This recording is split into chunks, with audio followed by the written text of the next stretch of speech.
Os 10% mais ricos possuem 50% das riquezas do país, e os 50% mais pobres possuem apenas 10% das riquezas. Você já deve ter visto estatísticas desse tipo milhares de vezes. Elas são repetidas pela mídia tradicional quase como mantras, justificando ações do governo como taxar os ricos, imposto progressivo, redistribuição de renda e outras besteiras desse tipo. Recentemente, nos Estados Unidos, o pessoal ficou ainda mais impressionado ao descobrir que o 1% mais rico detém 50% das riquezas dos 10% mais ricos. Absurdo dos absurdos. Morte ao capitalismo. Occupy Wall Street. Mas, antes de sairmos quebrando tudo como black blocs desmiolados, que podem estar lutando contra a lei da gravidade, vamos fazer algumas perguntas antes. Será que é o livre mercado que gera essa desigualdade? Será que a desigualdade de renda é mesmo algo ruim? Será que o governo é capaz de reduzir a desigualdade de renda? Enfim, uma sociedade sem governo terá riqueza mais desigual ou menos desigual do que já temos hoje?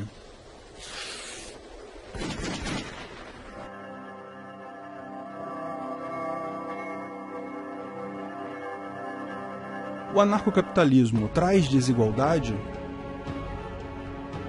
George Zipf foi um linguista americano que viveu no início do século XX. Em 1935, ele fez uma avaliação estatística da língua inglesa em que reparou que a palavra mais frequente no inglês é o artigo definido the, que equivale no português aos artigos a, o, as, os. Essa palavra aparece 6% das vezes, ou seja, 6% de todas as palavras em um livro em inglês são the. Além disso, ele reparou que a segunda palavra mais comum era a preposição of, mais ou menos equivalente no português à preposição de, que aparecia metade das vezes que a primeira palavra, ou 3% das vezes. Em seguida, a terceira, and, aparecia 1/3 das vezes, e a quarta, to, aparecia 1/4 das vezes, e por aí vai. Ou seja, a frequência relativa de cada palavra é inversamente proporcional à sua ordem. A lei de Zipf é uma forma de distribuição estatística que se encaixa muito bem para descrever a frequência relativa de palavras na língua inglesa. Como qualquer correlação estatística, os valores não são exatos, mas a tendência é absolutamente clara e é fácil verificar o ajuste da curva a uma reta no gráfico logarítmico. Poderia ser uma mera curiosidade, se a lei não se mostrasse igualmente aplicável a todas as demais linguagens existentes. Sim, o português também segue a lei de Zipf, bem como qualquer outra língua. Até línguas inventadas, como Esperanto, Klingon, também seguem a lei. É um fato inacreditável, né? Mas não há uma explicação para isso. Seres humanos, exercendo sua criatividade natural de produzir uma linguagem, acabam gerando palavras que seguem uma distribuição específica, quase constante. Qual o alfabeto usado? Não interessa. Qual a ordem da frase? Sujeito, verbo, objeto, como no inglês e no português? Ou verbo, sujeito, objeto, como no japonês? Ou sujeito, objeto, verbo, como a maior parte das línguas do mundo? Não interessa. A lei de Zipf se aplica. A língua tem 2 gêneros, como o português, ou 3, como o alemão, ou apenas 1, como o inglês. A lei de Zipf se aplica da mesma forma. Ela se aplica também em várias outras situações. Sabe onde mais a lei de Zipf se aplica? Sim, na distribuição de renda. Se você pegar uma distribuição de renda em uma população de um país qualquer, vai encontrar uma distribuição muito similar à curva prevista pela lei de Zipf. A segunda pessoa mais rica ganha metade do que ganha a pessoa mais rica, a terceira ganha 1/3 e assim por diante. Mas eu vi no Jornal Nacional que o índice Gini da OCDE diz que o Brasil é mais desigual que a Suécia. Se a curva é a mesma, por que há essa diferença? Por que há países e populações com riquezas mais desiguais e menos desiguais? Antes de qualquer coisa, eu devo dizer que existem alguns pontos que eu discordo no cálculo do índice Gini da OCDE. Primeiro, o fato deles considerarem o orçamento do governo em determinada área como distribuição de renda.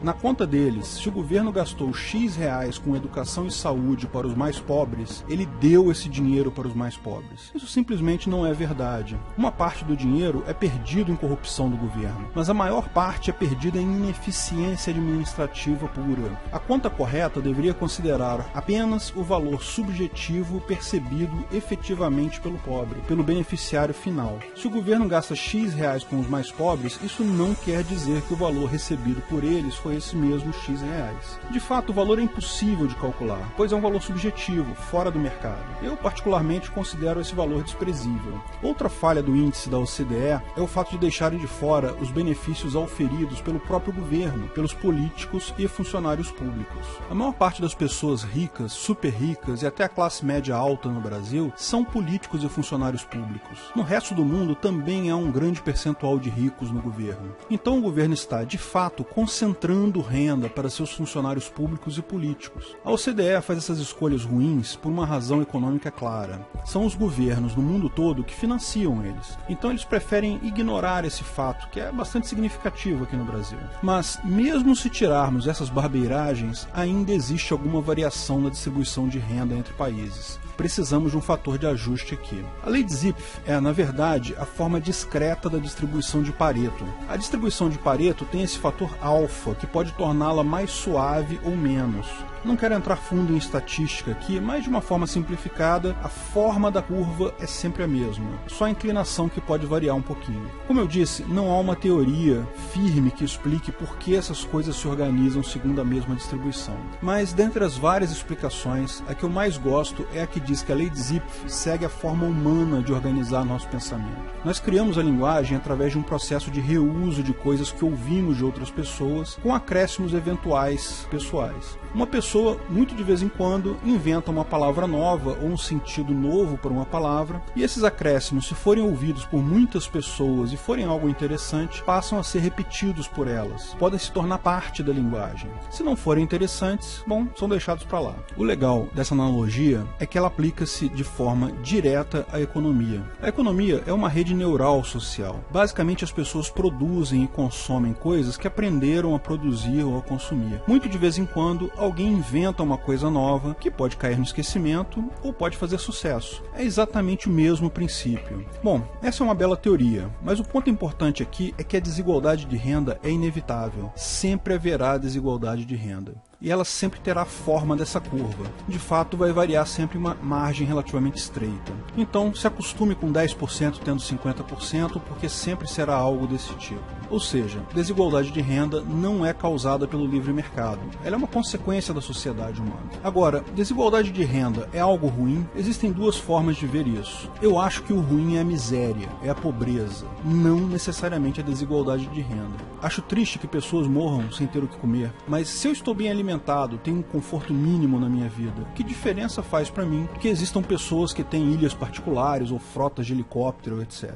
A minha visão é que a desigualdade em si não é problema, a pobreza é o problema. Mas há uma segunda forma de ver isso. Temos que admitir que a inveja é parte da natureza humana. Todos nós temos algum grau desses sentimentos ruins. Negá-los é inútil. Quando vejo alguém com uma ilha particular e um helicóptero, eu estaria mentindo se não dissesse que sinto um pouco de inveja do cara. Gostaria de ter um pedaço de ilha e um veleiro, nem precisa ser um helicóptero. Portanto, posso entender que existam pessoas que se incomodem mais com a má distribuição de renda. É um reflexo humano natural da inveja. Socialistas não precisam se sentir ofendidos por isso. É natural, é humano. Só não é ético forçar outra pessoa a abrir mão do dinheiro dela para aplacar sua inveja, nem mesmo para impedir que o miserável morra de fome. Veja, se a economia é o nosso cérebro social, você está matando neurônios importantes aí, ao romper o processo natural de geração de riqueza. No final, no longo prazo, a sociedade como um todo acaba perdendo muito mais quando se fere os direitos de propriedade e liberdade de qualquer pessoa. O governo é capaz de reduzir a concentração de renda? Bom, só se você usar a metodologia da OCDE, que ignora a ineficiência do governo.